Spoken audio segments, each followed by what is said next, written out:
Hi అందరికీ. ఇడ్లీలోకి ఎప్పుడు పల్లీ చట్నీయే కాకుండా ఈ చట్నీ ఒకసారి ట్రై చేయండి, చాలా బాగుంటుంది. దీని ప్రాసెస్ ఎలాగో చూద్దాం. ఫస్ట్ పొయ్యి మీద బాండి పెట్టుకొని 3 టేబుల్ స్పూన్ ఆయిల్ వేసుకోవాలి. ఆయిల్ హీట్ అయిన తర్వాత ఒక 10 ఎండుమిర్చి వేసుకోవాలి. అవి లైట్గా నూనెలో ద్వారగా వేయించుకోవాలి.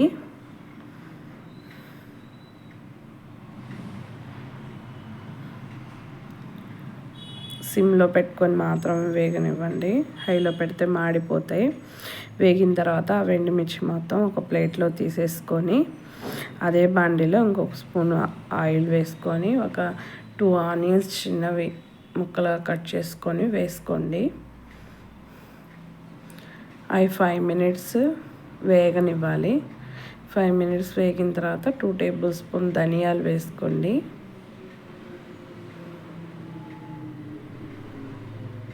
ధనియాలు కొంచెం వేగాక 2 టమాటాలు చిన్న ముక్కలు కట్ చేసుకొని వేసుకోండి.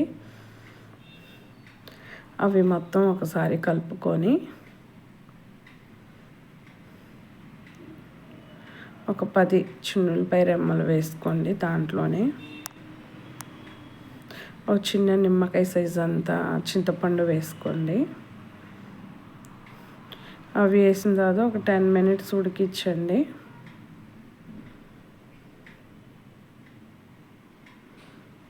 ఒక 10 మినిట్స్ ఉడికిన తర్వాత ఒక టేబుల్ స్పూన్ జీలకర్ర యాడ్ చేయండి.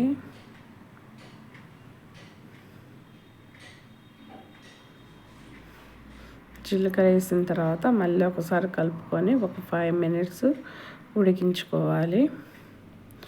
ఈ మొత్తం ఉడికిన తర్వాత ఇంకా స్టవ్ ఆఫ్ చేసేసుకొని పక్కన పెట్టుకోవాలి. ఈ లోపల మనం ఇడ్లీ వేసుకుందాం. ఇడ్లీ పిండి చూసారా ఎంత బాగా పొంగిందో అండి. అది మొత్తం ఒకసారి గెరటితో అలా తిప్పుకొని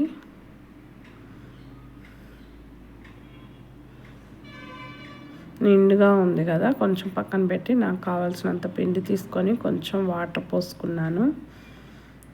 వాటర్ పోసుకొని సాల్ట్ తగినంత 2 టేబుల్ స్పూన్ సాల్ట్ వేసుకొని మళ్ళీ ఒకసారి బాగా కలుపుకోవాలి. బాగా కలుపుకున్న తర్వాత ఇంక ఇడ్లీ ప్లేట్లు తీసుకొని కొంచెం నెయ్యి వేసుకోండి. నెయ్యి రాసుకుంటే ఇడ్లీ చాలా టేస్ట్గా వస్తాయండి, చాలా బాగుంటాయి. చిన్న ఇడ్లీ కూడా చాలా బాగుంటాయి.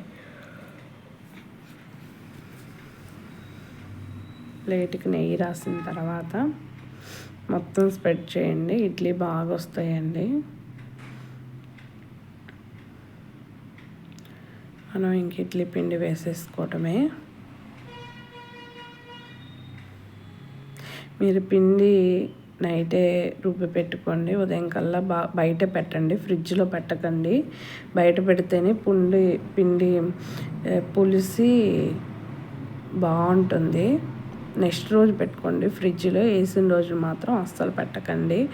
మొత్తం ప్లేట్లు వేసుకొని ఇంకా ఇడ్లీ పాత్ర పొయ్యి మీద పెట్టేసుకుందాం. ఈ లోపల ఇవి ఉడుకుతాయి. మనం ముందుగా వేయించి పెట్టుకున్న ఎండుమిర్చి మిక్సీ జార్లో వేసుకొని ఒకసారి గ్రైండ్ చేసుకోండి. అలా గ్రైండ్ చేసుకున్న తర్వాత లాస్ట్లో ఇంకా కొంచెం కొత్తిమీర వేసి మనం ఇందాక వేసుకున్న మొత్తం అంతా మిక్సీ జార్లో వేసుకోవాలి. వేసుకొని టేస్ట్కి ఒక 1 టీ స్పూన్ సాల్ట్, కొంచెం వాటర్ వేసుకోండి, ఎక్కువ వేసుకోకండి. వాటర్ వేసుకొని అలా మిక్సీ పెట్టుకున్న తర్వాత అది పక్కన పెట్టుకొని మళ్ళీ అదే బాండీలో 2 టేబుల్ స్పూన్ ఆయిల్ వేసుకోవాలి.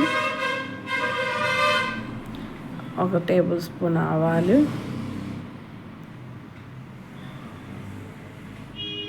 1 టేబుల్ స్పూన్ జీలకర్ర, 1 టేబుల్ స్పూన్ పచ్చిపప్పు, 1 టేబుల్ స్పూన్ మినపప్పు, 2 ఎండుమిర్చి అలా తుంచి వేసుకోండి. ఇవి మొత్తం ద్వారగా వేగేంత వరకు తిప్పుకోండి. మీడియం ఫ్లేమ్లో పెట్టుకొని వేగిన తర్వాత ఇంకే మనం ఇందాక గ్రైండ్ చేసుకున్నాం కదా చట్నీ, అది దీంట్లో వేసుకోండి. వేసుకొని తాలింపు అంతా కలిసేలాగా అలా తిప్పుకోండి. ఇలా ఎప్పుడు పల్లి చట్నీయే కాకుండా ఇడ్లీలో కానీ దోశలో కానీ ఇలా ఎండుమిరపకాయలు వేసి చేసుకోండి. చాలా బాగుంటుంది. పుల్ల పుల్లగా అసలు ఇడ్లీలోకి భలే ఉంటాయండి. ఇడ్లీ చూసారా ఎంత బాగా వచ్చినాయో, తెల్లగా అసలు మెత్తగా దూదిలాగా ఉన్నాయండి.